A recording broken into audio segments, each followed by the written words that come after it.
గౌరవ తెలంగాణ ముఖ్యమంత్రి గౌరవనీయులు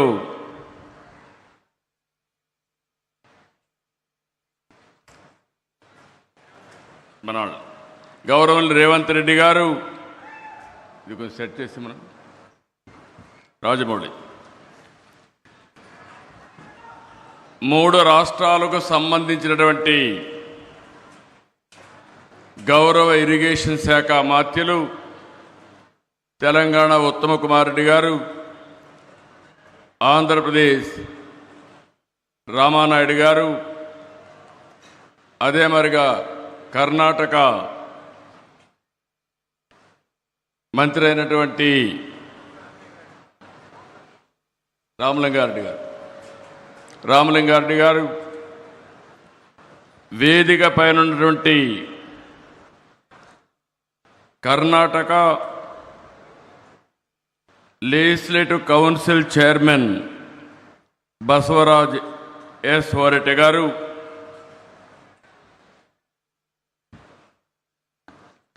కేంద్ర ఇరిగేషన్ శాఖ సెక్రటరీ కాంతారావు గారు, వేదిక పైన గౌరవ పార్లమెంట్ సభ్యులు, గౌరవ శాసనసభ్యులు, 3 రాష్ట్రాలకు సంబంధించినటువంటి అధికార యంత్రాంగం, ఈరోజు ఇక్కడికి వచ్చిన మిమ్మల్ని అందరినీ పేరు పేరున మరొక్కసారి మనస్ఫూర్తిగా నమస్కారాలు, అభినందనలు, శుభాభినందనలు. మొట్టమొదటిసారిగా తుంగభద్ర తల్లికి ముందుగా శిరస్సు వంచి నా నమస్కారాలు తెలియజేస్తున్నా. అదే మరి కేంద్రానికి, కర్ణాటక, తెలంగాణ ప్రభుత్వాలకు ధన్యవాదాలు.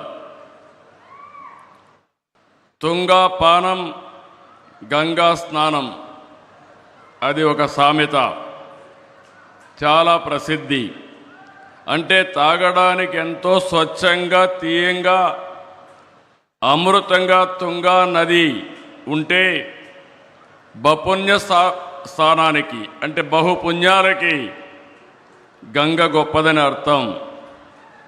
తుంగ, భద్ర విడివిడిగా జన్మించిన 2 నదుల కలయిక తుంగభద్రగా మారి 3 రాష్ట్రాల్లో లక్షల మందికి జీవనోపాధి కల్పిస్తున్నాయంటే ఇది మన అదృష్టం అని చెప్పి కూడా నేను మీకు తెలియజేస్తున్నా.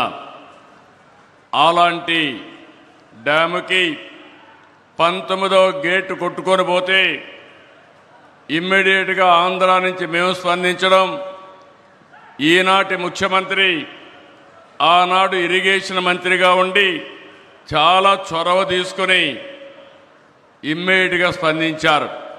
వారిని మనస్ఫూర్తిగా అభినందిస్తున్నాను. ఇది 70 సంవత్సరాల చరిత్ర కలిగిన ఒక ప్రాజెక్టు. ఈరోజు ఆ గేట్లు మార్చాం. ఈరోజు మనందరం గుర్తుపెట్టుకోవాల్సింది, ప్రాజెక్టులంటే ఆధునిక దేవాలయాలు, వాటిని మనం పరిరక్షించుకోవాలి. అప్పుడే భవిష్యత్తు ఉంటుంది. ప్రాజెక్టు నిర్వహణ బాగుంటేనే భవిష్యత్ తరాలకు భరోసా ఉంటుంది. నీటి విలువ తెలిసిన వ్యక్తిగా మొట్టమొదటి దీనికి ప్రాధాన్యత ఇస్తున్నాం. కర్ణాటకతో కలిసి 50 కోట్ల రూపాయల అంచనాతో పనులు ప్రారంభించాం. 42 కోట్లు ఖర్చు పెట్టాం. ఈ ఒక్క గేటే కాదు, 33 గేట్లు బాగా రిపేర్ చేస్తే బాగుంటుంది, రీప్లేస్ చేద్దామంటే ఇమ్మీడియట్గా మంత్రి గారు శివకుమార్ గారు దాన్ని ముందుకు తీసుకెళ్లారు. ఈరోజు 6 నెలల్లో 33 గేట్లే కాకుండా మళ్ళీ శోభ వచ్చే విధంగా ఈరోజు తుంగభద్ర డ్యామ్ తయారు చేశారంటే దీనికి మనస్ఫూర్తిగా అందరినీ అభినందిస్తున్నా, ధన్యవాదాలు తెలియజేసుకుంటున్నాను. నాకు ఈరోజు ఒక సంఘటన జ్ఞాపకం వస్తూ ఉంది. 1983లో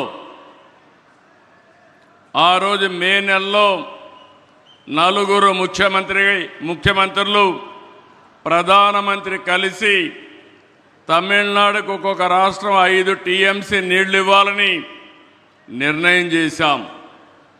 ఆ రోజు ఎన్టీ రామారావు గారు ఆధ్వర్యంలో చేశారు. ఈరోజు సిఆర్ పాటిల్ గారి ఆధ్వర్యంలో కర్ణాటక ముఖ్యమంత్రి, ఆంధ్రప్రదేశ్ ముఖ్యమంత్రి, అది మరి తెలంగాణ ముఖ్యమంత్రి, ముగ్గురు ముఖ్యమంత్రులు కలవడం ఒక చరిత్ర. ఈ చరిత్ర ఈ రాష్ట్రాల భవిష్యత్తుకి నాంది అవుతుంది.